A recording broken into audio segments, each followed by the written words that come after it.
Medina, a place of peace. Medina to Rasul sallallahu alayhi wa sallam. Medina to Habib. Medina to Mustafa. A place that has brought about the beauty of Islam. The city of the Prophet sallam. The city where he came, where he lived, and where he died. The city where he said that even if he goes back to Mecca, after Fatih Mecca, he would come back and live in Medina. When you come here, you feel at ease. Medina, my love. He says that I'm one of you. And Prophet ﷺ he loved Medina so much, and he prayed that Allah subhanahu wa ta'ala bless Medina twice the blessing of Mecca. So when you think of the blessing of Mecca, think twice of it and apply it to Medina. Allahumma a'ti li Medina bi'afa ma li Makkah min al-ajr wal barakah. Medina to Rasul sallallahu alayhi wa sallam. Medina, Medina. لرسول الله فاقتفى القلب حنينا طالبا لقياه يا طيبة الأنوار لي شوق تبعت هداه يا طيبة الأنوار لي شوق. This is my friend, Muhammad Usinawa. He is a student of Jamia Islamiyya here, and alhamdulillah, I mean, he's really good when it comes to like Islamic knowledge. He likes to seek for knowledge, and he's extremely young. Wallah, really, he's shy. Why is he shy? So he's my friend. Let's go. So, and inshallah, it's going to, be taking me to different places in Medina, because this video is going to show people places that they don't even know that is existing in Medina. And this video is going to be like something that really brings you all to come to Medina. We want to also motivate the youth, the young ones, to actually see the reason why they should come here. I'm young, I'm just 25 years old. You don't have to be 50, 40, 60 to come to Saudi Arabia, to come and like do your ibadah and everything. You have to actually come here to actually know your roots. Every Muslim has their roots from here. So these are our histories. We're going to start now, inshallah. And Sheikh, where are we going to start from? So Bismillah would explain the architecture of Medina. Mashallah. Because Medina now is not Medina then. Prophet ﷺ laid the foundation of Medina. He says, Al-Madina haramun ma bayna ayy ila thawr. Prophet ﷺ laid the foundation. This is the borders of Medina. But obviously with time, 1,400 years, the borders are going to extend. We see a place where Prophet ﷺ used to observe Salat al-Eid and Eid al-Fitr and Eid al-Adha. Now it's a masjid, it's close to his mosque. Bismillah, it's going to be a fun time for everybody. Bismillah. So guys, stay tuned. Don't miss any part of this video, and make sure you subscribe. And let's go and explore.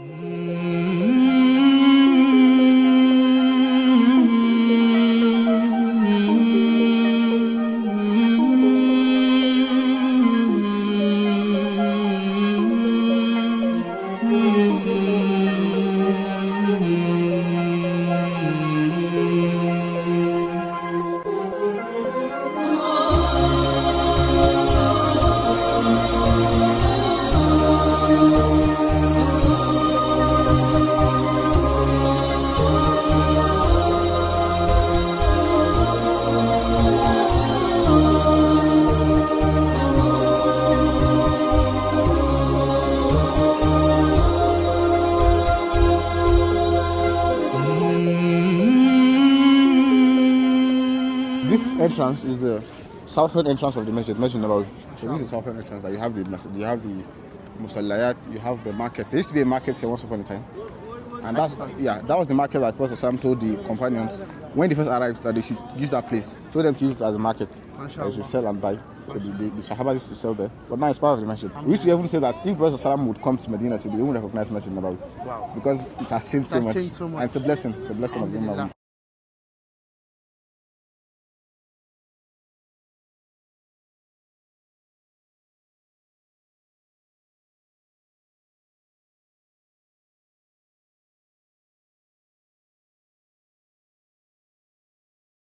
Now we're right in front of the masjid. When you look at the left, you get the first door, and these are other doors.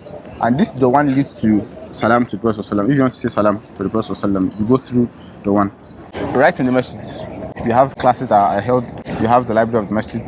You have a place that is umbrella. It used to be the hospital during the time of Prophet Sallam. Wow, mashallah. Yeah. Inside the mosque. Inside. So it was, yeah, that's the point. It was not part of the masjid before. It was outside the masjid. So when they go to wars and they go to battles and they come, that's where they used to get treated. Yeah. And there used to be a well to somewhere here. Wow, are you serious? Yeah, there. Mashallah. And now people don't even know about all these things. So it's in the masjid. when you look at dot 20, there's a circle under the mats. They represented the well that used to Wow, be are there. you serious? Yeah. Until very recently, it used to be there. Wow. Until the renovation. The renovation. In the 1980s or something. Wow. Mashallah. So guys, I'm going inside now. You can see like we're usually like just learning about a lot of things right now. And it's really nice. Allahumma barik. You can see over here, there's like some little fans on this wall. So when it gets really sunny, so like the fan like it comes up and it literally blows very cold air, you know, just to make people cool down. So it's one of the things that is beautiful about it. I was talking about the fans that is here. Oh yeah. Like how beautiful it is, like the way it cools It's down. architecture. It's an architectural wonder. Mashallah, Allahumma barik. So it was done around 2011 or 20. 2011. Wow, so it's just new. Yeah, we are so blessed in this generation. Mashallah. So many things wasn't in Medina before.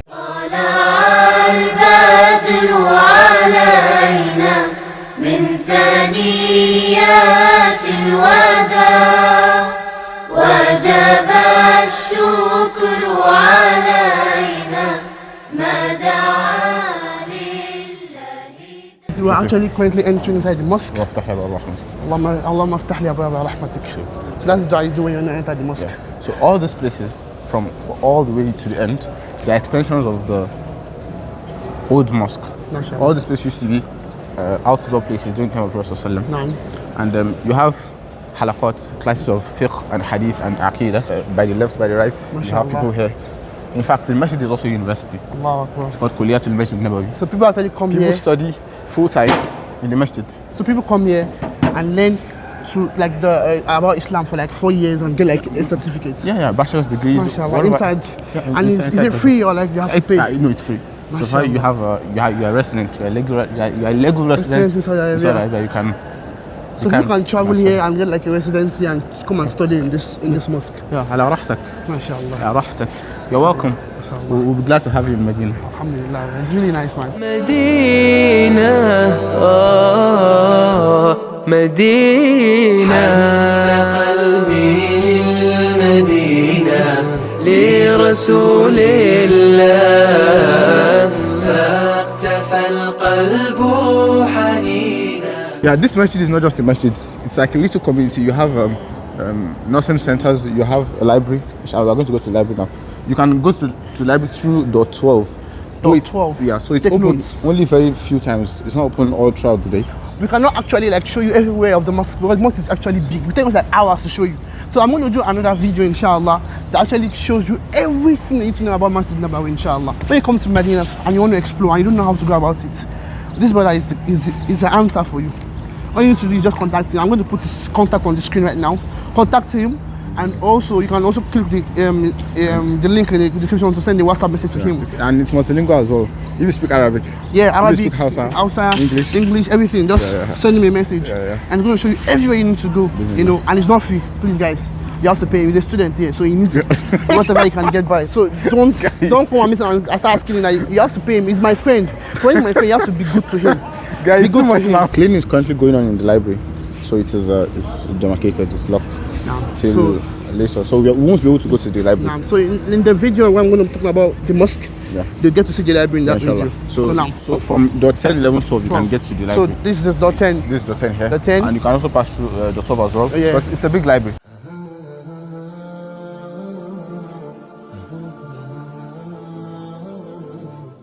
Over here, as Muhammad said, is where Rasulullah prayed Eid al-Adha, Eid al-Fitr when he was alive. This particular place I'm currently standing is where they observed the Eid.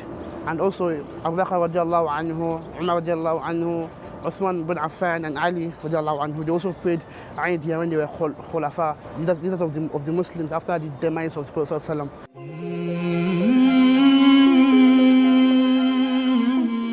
We are going to the other historical places in Medina. Inshallah. We'll start from the place that Prophet Sallallahu used to go every Saturday. Okay. And that was the first masjid ever built. MashaAllah. It's called Masjid Qiblatain, as most of you already know. And there's a path that goes to Masjid Qiblatain. Inshallah, we'll take the path. This is the walking path that Prophet Sallallahu used to take to Masjid Qiblatain. So Obviously, it wasn't like this before. Well, this is the walking path, so it is still somewhere it's here, differentiated. this You space. see the tiles are different, the colors are different, and it's about 1.3 kilometers. Wow. Yeah, by walking you take some 25 to 30 minutes, but by riding it's faster. And Prophet ﷺ used to walk till he died. Sallallahu Alaihi Wasallam. He used to walk from Masjid Nabawi to Masjid Qibla every Saturday. Yura'i ahwal al-Muslimin. He used to check the conditions of the Muslim. As a president, as a king, as a prophet of Allah subhanahu wa ta'ala. He used to check, okay, are they doing fine? Banu Salama, Banu Sulaim, Banu this, Banu that. He check every Saturday. And he used to observe 2 rak'ahs in Masjid Quba. And Prophet ﷺ told us that anybody that goes to Masjid Quba and observes 2 rak'ahs is going to have the reward of Umrah, complete Umrah. So it's one of the sunnahs. So when you come to Medina, you have to do Masjid Quba. You observe 2 rak'ahs in Masjid Quba. Inshallah. So guys, you don't take the scooter. Yeah, actually these buses here, as you can see. These are like they look. Let me ask how much it is. Assalamu alaikum, يفلق. كم هذا؟ 10 ريال. شخص مسجد قباء. ما شاء الله, ما شاء الله. So he said this is like 10 riyals. So it takes you up to Masjid Qiblatain. Now take the scooter or you take this. And it's just 10 riyals for each person. And this is the way to Masjid Qiblatain. We're going to take our scooter now and we are off to Masjid Quba, mashallah. I found the scooter. So when you want to get the scooter, you find the scooter in somewhere like this. So we're going to get the scooter now and actually go to Masjid Quba, inshallah. As you can see, I got the scooter and now we're on our way to Masjid Quba. مدينة مدينة قلبي للمدينة لرسول الله فاقتفى القلب حنينا طالبا لقياه يا طيبة الأنوار لي شوق تبعت هداه يا طيبة الأنوار. Finally made it to Masjid Quba, alhamdulillah. And Sheikh, can you tell us one of the significance of this mosque? Yeah, Bismillahirrahmanirrahim. Masjid Quba is the first masjid built, and it used to be in the borders of Medina. Inshallah. Because when Rasul arrived, where he stayed, and that's where the Muslims built the first masjid. And Rasul participated in building the mosque. Yeah, he held the stones. The Sahabas wanted to collect it from his hand. He told them to leave it, and he made dua for them. And the Sahabas, they make. They used to do afkar. They used to say a lot of things to encourage themselves when they built the masjid. So Rasul arrived in Medina on Wednesday, if I'm correct, and he built the masjid. Then on the Friday of that same week, he headed into the main town. On the way to the main town, he stopped to observe Jummah. The place he observed, yeah, there's a mosque we passed by. Okay. The place he stopped to observe Jummah was called, is now what is called as Masjid Jummah. Masjid Jummah now. And then he went into Masjid Nabawi. He bought the land from some orphans, and the story is well known in the books of Sirah. And the Masjid Quba used to be made of leaves and date palm, the bark of trees. But now, subhanAllah, look at the masjid now, one of the biggest masjids in the world. Wallahi. And it's really amazing. The world. It's beautiful. And that's why one of the lessons we can learn from Masjid Quba is that sometimes you don't see the result of your work in your lifetime. But yours should just keep working and keep putting the effort. When we tell people to advocate for the Palestinian cause and we tell people to talk about it, many people would object and they'll say, but we are not seeing any results. We're not getting anything out of it now. It might not happen in our lifetime, but it's surely going to happen. And we've played our role. That's what is important. We are so focused on, many times we are so focused on the results. Our smart judges us on the efforts, not the results. And that's one of the lessons we learned from Masjid Quba. Till Prophet died, the Quba was not a big, it was not a big masjid. So at all, it was not a big masjid. But now look at what it is. Now it can contain millions of people. Millions of people. Inshallah.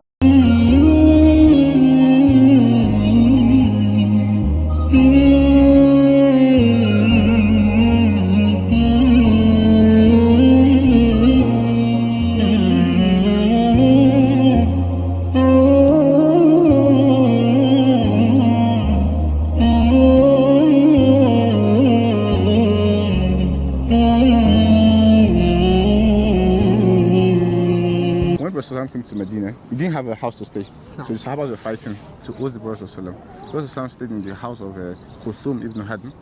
This location, mashallah, is the location of the house of the Sahabi. Mashallah. We're currently there right now, guys. Like, do you know how amazing this is? Like, Prophet is actually lived in this place. Do you know how amazing it is to actually see this place for myself? But like, I don't know what you are doing if you're not coming to Medina. I don't know what you are doing if you're not coming to Medina. Like, come here and see this for yourself. The house of Kulthum ibn Hadm was quite small. That was the other place, that place that we went just now. So the Prophet could not host guests, people coming to visit him. So he stood in the house of Sa'ad ibn Khaythama. this was his house. He had more space, and the Sahabas used to come there And visit him there. So it's like Prophet will spend the day here, we'll spend the night Nights here. there, mashallah. And for just 3 days. Particular So spots. This spot is the house of, and so the Sahabi al-Jalil Sa'ad, he died in the Battle of Badr. Battle of Badr. Yeah, he Allah was very yarham. wealthy. Allah Allah. yarham. There's a well, they call it Bir Aris or Bir Khatam. Okay, That well was, Prophet stood at the well, okay. and his ring fell in the well. Mashallah. So his ring fell in the well.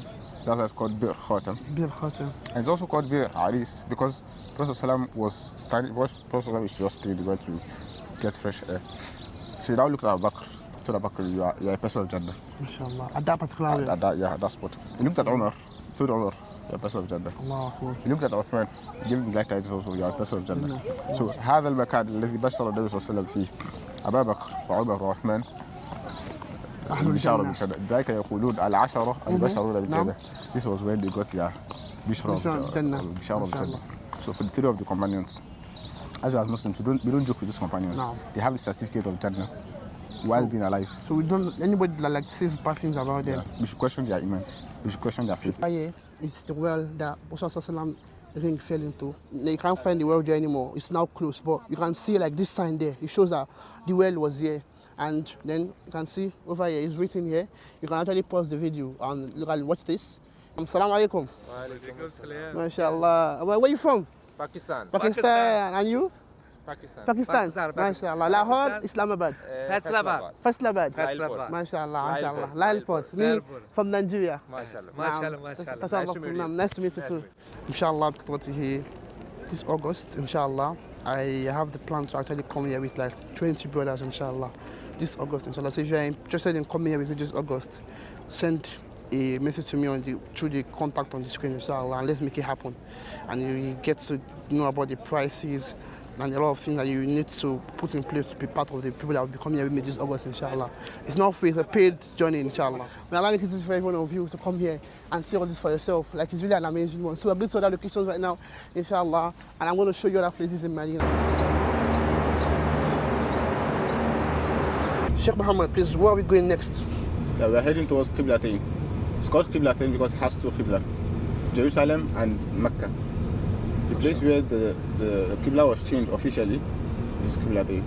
And the story for that is that when the Muslims started initially, we used to face Jerusalem. We used to face Masjid Aqsa. When the Muslims came to Medina, they found the Jews also facing Masjid Aqsa, and it became troublesome. It became the Jews were making fun of the Muslims. You Muslims, you don't have any unique place of worship. You're just worshiping the same thing we worship. You're just trying to be different. You are the same. Eventually, the Prophet he had the pain in his heart, and he used to look at the sky so many times, hoping that Jibreel alayhi salam is going to come and give him some good news. The Prophet he prayed towards Masjid Qiblatain for 1.5 years. Wow. Yeah, in Medina. And Allah subhanahu wa ta'ala recorded the event in the Quran. He says, قَدْ نَرَى تَقَلُّبَ وَجْهِكَ فِي السَّمَاءِ. We've seen you, Muhammad sallallahu alayhi wa sallam, when you look at the sky. فَلَنُوَلِّيَنَّكَ قِبْلَةً تَرْضَاهَا. And therefore we are going to give you a qibla that you are going to be pleased with. So Allah subhanahu wa ta'ala recorded the event in the Quran, Surah Al-Baqarah. And the Muslims officially changed the qibla. No.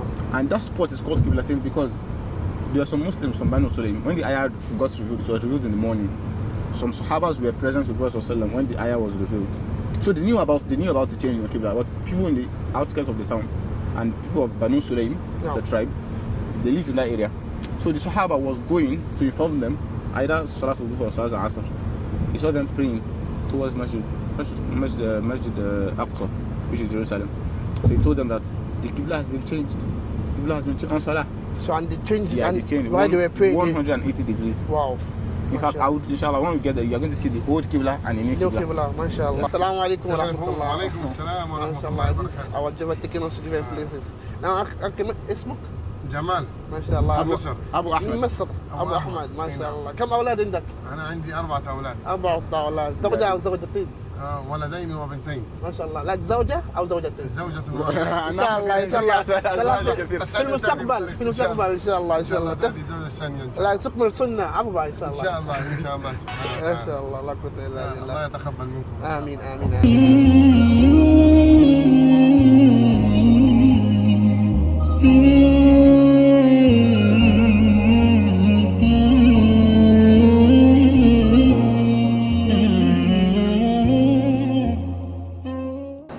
in Masjid Qiblatain. MashaAllah, this is where, you know, the story that he told us, he said inside the vehicle. Yeah. This is where it happened. Yeah. MashaAllah, MashaAllah. So I'm going to go inside now. Observe Zuhur here, inshallah. Yeah, it's time for Zuhur. And also it's going to show us the two Qiblas, inshallah.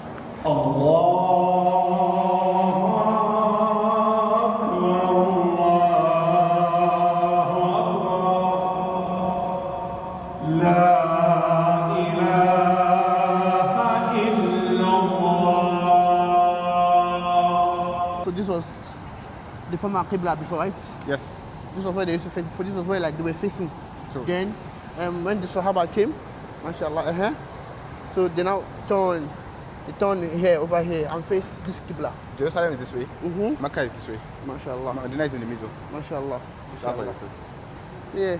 So what lesson can we learn from this masjid? We Muslims are unique. We should not try to be like anybody else. We should not try to seek the pleasure of any other religion, any other sect.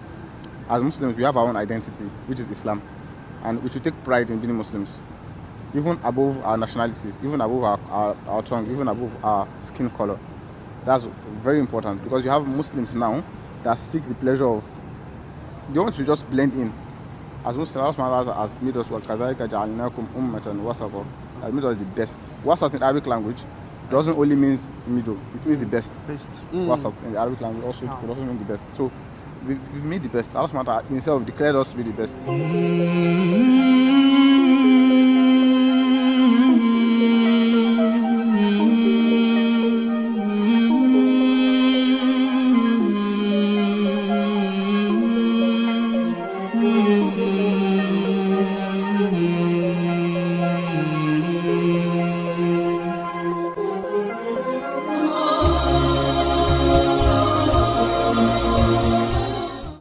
Currently on our way to where the Battle of Khandaq took place On the 50th of the Hijrah. on the 50 of Hijrah. Yeah, it happened after Uhud.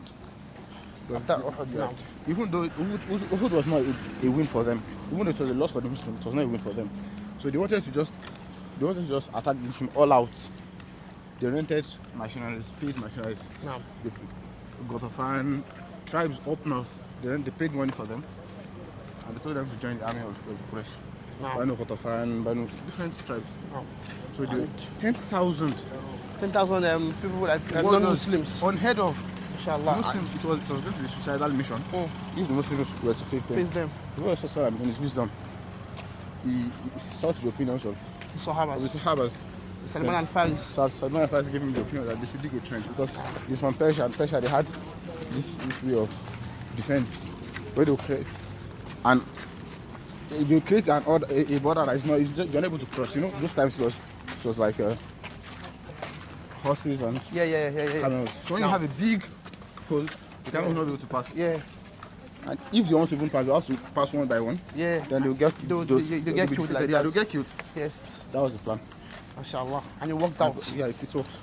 So the Inshallah. Muslims dug the trench 1.2 kilometers. The Muslims were here for 20 something days for the whole period of Khandaq. They were staying in front of the enemies. And there was one particular enemy that crossed over. His name is Amr ibn Abdul Wud. Amr ibn Abdul Wud was a very strong and fierce warrior amongst the Quraysh. So it was like, who wants to challenge him? Ali Wadawani says he wants to challenge him. Prophet Sam says, Amr ibn Abdul Wud, Ali, be careful, you are still very young. Do you know this man? He has a record, he's a very strong talent. He says, the second time he played, who wants to challenge me?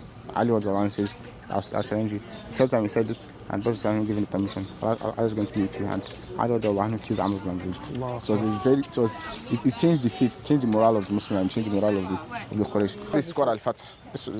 Why is it called Al-Fatah? During the period of the siege, because the late siege to Medina, the Prophet would climb up, because this was a mountain. He would climb up and he's going to make dua. He made dua on Monday between Dhuhr and Asr. He made dua on Tuesday between Dhuhr and Asr, and he made dua on Wednesday between Dhuhr and Asr. And on the Wednesday of that day, that's when Allah said the prayer of Muhammad sallallahu alaihi wasallam. You mean dua for what? For victory. Because Against the Quraysh. Yeah. So Allah sent wind. And the wind, what did the wind do to the Quraysh? the wind disrupted their tents. You know, they were just waiting for the supplies to die down in Medina. No. They've laid siege on Medina. Medina cannot leave. So they're just waiting. The Muslims are going to get tired. We need to go out. Then they would give up eventually. They had enough because they were outside. No. But the Muslims had little. But eventually Allah sent to the wind, and most of their supplies caught fire. And those people that they paid to be higher missionaries, they didn't want to fight them. They only wanted because they would get something in return. When they were like staying 2 weeks, 3 weeks, They all left. yeah, they didn't want to stay. And suddenly the Quraysh They were hired. Yeah, they were hired thugs, so they had to give up. So that's the story of Khandaq. And that's Masjid al-Fatih, like I mentioned. So the Prophet Sami dua there was answered. We can also go there and make dua there because that's a place. And we knew that it was answered. So Mawdu'u al-Istijaba. Mawdu'u al-Istijaba. That's a place of prayer, answer like prayer. That's a place where prayer gets answered. Yes. Mashallah. So we're going to go there now and make dua. I'm currently at the mosque where Sallallahu made dua during the time of Battle of Khandaq. So this was a spot where his dua got accepted. I'm going to make dua for you all now here. Pray Allah accepts your dua and grants all your wishes. So because this is what Prophet made dua is accepted, you can also come here and make dua here. So may Allah accept your wishes, may Allah accept everything that you guys are doing, may Allah ease your affairs, forgive your sins, grant your Jannah for you. Those of you that want to come here for Umrah and Hajj, I pray that Allah gives you the ability to come here. Ameen. And you all should make dua for me too because I'm making dua for you. Jazakallahu khair. مدينة مدينة قلبي للمدينة لرسول الله فاقتفى القلب حنينا طالبا لقي. We are currently in Masjid al-Dir'. Sheikh, what happened in Masjid al-Dir'? Dira is the build-up of the Battle of Uhud. So we need to understand some context here. That after the Muslim won decisively in Badr, No. the Quraysh, they wanted to go all in. And they wanted to surprise the Muslims. So the profit of Badr that they got from Badr, Abu Sufyan, who was more like the head of the Quraysh, mandated upon every family or everyone who had a share in the money that they should donate into the cause, into the fund the battle. Battle of Uhud. So they had such large amount of money. The money is around 20 billion naira in today's money. Wow. It's a lot. And then they had 3,000 strong capable men. They had about 700 suit of armors, 200 horses. Wow. It's mentioned in the books of Sarah. And to even make sure that they do not go back and retreat, they made sure that their women followed them. They were cheerleaders. Yeah. They were singing songs and they were performing for them. The people of Quraysh did that? Yes, they did. So they want to just go all in. They want to like finish the Muslims. And it was a surprise. They didn't tell them. So then how does this place now coming? They didn't tell them. So they're coming very, very fast. The distance between Mecca and Medina is around 14 days. The Quraysh traveled it in 10 days. Wow. So Al-Abbas and his Prophet who informed the Muslims, he sent a spy because Al-Abbas was in Mecca. He wrote a letter and he sent a very, very fast person to inform the Muslims. So the Muslims got information when they were just 3 days away. Really? Wow. So Prophet sought shura from the Muslims. He told them that he had a dream. He also had a dream. So he did shura. He told them that, okay, what should we do? The elder Sahaba said, we should not go out. Let's just stay because we have a natural fortification in the borders of Medina. The younger ones that missed Badr, like Osama, they were like, no, let's show them that we are powerful. Powerful now. So once Osama went inside, he took his ammo. And when he came outside, before he came outside, the elder companions informed the younger companions that, what are you doing? Prophet Osama give you an advice. That's a smart thing to do. When he now came out, when Prophet Osama came out with his ammo, the elder companions told you that you do not need to fight. The Prophet Osama says, La yanbaghi lin-nabi. It's not befitting for a prophet if he has won an armor to remove it, unless Allah SWT decides his fate. This is how it looks like right now. I'm just thinking about how it looks like. I just can't imagine, but now it looks like this. It's preserved so that people can come here and get to ponder and remember the times that the Muslims had to go through a lot of things just to make sure that Islam is what it is right now.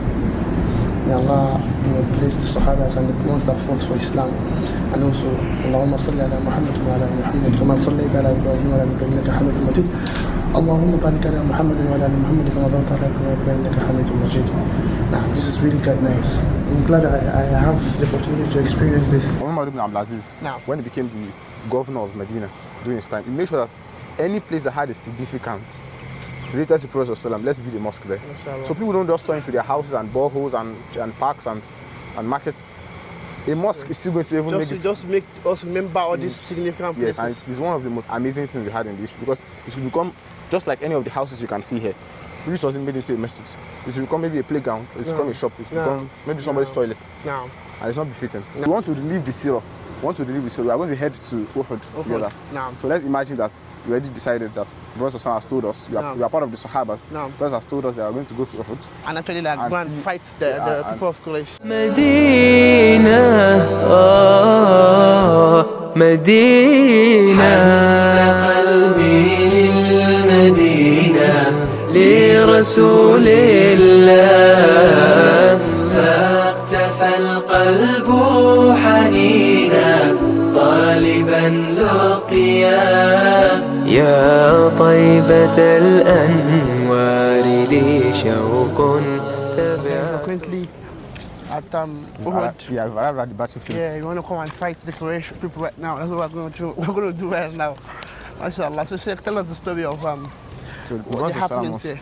when the Prophet goes to war, he doesn't just randomly plant. He's very strategic about the plants. That's a lesson for Muslims too. Yeah. And when you want to do anything, you have to be strategic with your planning. You don't just do anything anyhow. Because Prophet the best of mankind, when he does anything, when he wants to do anything, he plans and he's strategic about it. Even though Allah SWT is with him, he still planned. Now, So the Prophet set 50 of the companions on top of a mountain. It's called Jabal Uruma. The Jabal is there. that spot, it's called Jabal of Ummah. This is a spot that the Sahaba were told to stay on. Just one here. Of course, with time and topography, people climbing over it, people coming down, people taking sand from it. Jabal is reduced. Well, it used to be very, very tall. And the Jabal, it's very smart for the Prophet ﷺ, because when you think of it, anybody that has the air power in any battle or any war has the battle. No matter how much you're on the ground, those people on top really want to decide the fate of the battle. And that's the strength the Muslim had initially. Even though they were just 700 and the Quraysh were 3,000, they won decisively in the first part of the battle. And Prophet ﷺ gave them a specific instruction not to come down no matter what happens. So they understood it to mean that Prophet ﷺ told them to not come down if they were losing. When Muslims won the first phase of the battle, they came down, except 10 of them. They saw the war booties and they saw everything. They came down. And one of the leaders of the Quraysh, named Khalid ibn Walid, that time he was still a Quraysh. He saw that as a golden opportunity. So he crossed the other side of the mountain and he killed the remaining 9 people, the remaining 10 people on top of the mountain. So they had the opportunity, they had the manpower, they had the height, the airspace, and that changed the direction of the war terribly. It was a terrible, terrible, terrible war for the Muslims. So many Muslims died, so many of the Sahabas died, up to 60 of them. So much so that the Prophet ﷺ used to come here even after the battles to make dua for them. And we'll go to their graveyard now. And we'll make the dua that the Prophet ﷺ used to make. Because the Prophet ﷺ had melted, and the Prophet ﷺ got wounded as well. His teeth. Yeah, his teeth broke. After he got wounded, many of the Quraysh, they were still chasing him. They chased him right inside the mountains. He had 10 Sahabas with him. Because many of the Sahabas didn't know the direction the Prophet was. It was terrible, terrible, terrible day. Just 10 of the Sahabas were with the Prophet, Sa'ad ibn Waqqas, Ubaydullah, and 9 of the Ansar. So 2 of the Muhajirun and 8 of the Ansar. So as they were retreating, one of them is going to come out, try to slow down the Quraysh. They would kill him. And that one was going to come, except when they had 2 left. Talha ibn Ubaydullah and Sa'ad ibn Waqqas. Talha ibn Ubaydullah was like a living shield for the Prophet. He sustained so many injuries, up to 70. Subhanallah. Just so that Prophet nothing would happen to him. Subhanallah. And Sa'ad ibn Waqqas was an archer. Prophet gave him a spear. Someone threw a spear from the Quraysh, and it entered the Prophet's mouth. It broke his jaw. Yes. So Sa'ad ibn Abi Waqqas wanted to remove it, but he was scared that it might hurt the Prophet. So he used his mouth to remove it. Subhanallah. The sacrifices the Sahabas they loved the Prophet. Yeah. After a while, then Abu Bakr and Umar and the other companions, they eventually knew the Prophet was still alive, and they now went. They then went to protect the Prophet. They protected him against the Quraysh. Behind us is basically where, the sister of the companions that died during the Battle of Uhud are buried. Yeah. And if you look inside this place, you find that there are not even tombstones. You can't really know like where each Sahaba is buried. It's only with the seal, right? Yes. MashaAllah. And you say Prophet Sallallahu Alaihi Wasallam make one dua. What dua is that? Yeah, the dua of going to the grave. The Prophet will say, Assalamu alaikum ya ahlal diyar, min muslimin al-mu'minun, wa inna insha Allah bikum lahiqun. Nasallahu lana wa lakum al-afiyah. What it means is that all people of the grave will seek Allah subhanahu wa ta'ala's blessing and peace upon you. And we know that sooner or later we'll come and join you. We ask Allah to grant us ease as well as grant us ease. إن هذه تذكرة فمن شاء اتخذ إلى ربه سبيلا. This is a new sign from Allah, and whoever wills should take it. To take heat from it. To heed from the sign, and whoever wills should know it from it. It's between Allah. This is a sign. I'm not going to like ask God because the signs are clear. Wallah, they are clear. You know, it's amazing that we get to see all these places. Like there's a mosque in every location that holds a significance towards Islam. So like this is a mosque here. There's also like shops where you can actually get different things here. Things like mats, food, drinks. They have several shops here. I'll be guys, I've come to the end of the video, and I hope everyone has learned something from this video. And I hope that you all are going to, because of this video, come here to Saudi Arabia and explore and get to see all these places for yourself. May Allah make it an easy one for every one of you. Inshallah, here this August, inshallah, I have the plan to actually come here with like 20 brothers, inshallah, this August, inshallah. So if you're interested in coming here with me this August, send a message to me through the contact on the screen, inshallah, and let's make it happen. And you get to know about the prices and a lot of things that you need to put in place to be part of the people that will be coming here with me this August, inshallah. It's not free, it's a paid journey, inshallah. Jazakumullah khairan for watching. You all should make sure that you subscribe and like the video, and see you in the next one, inshallah.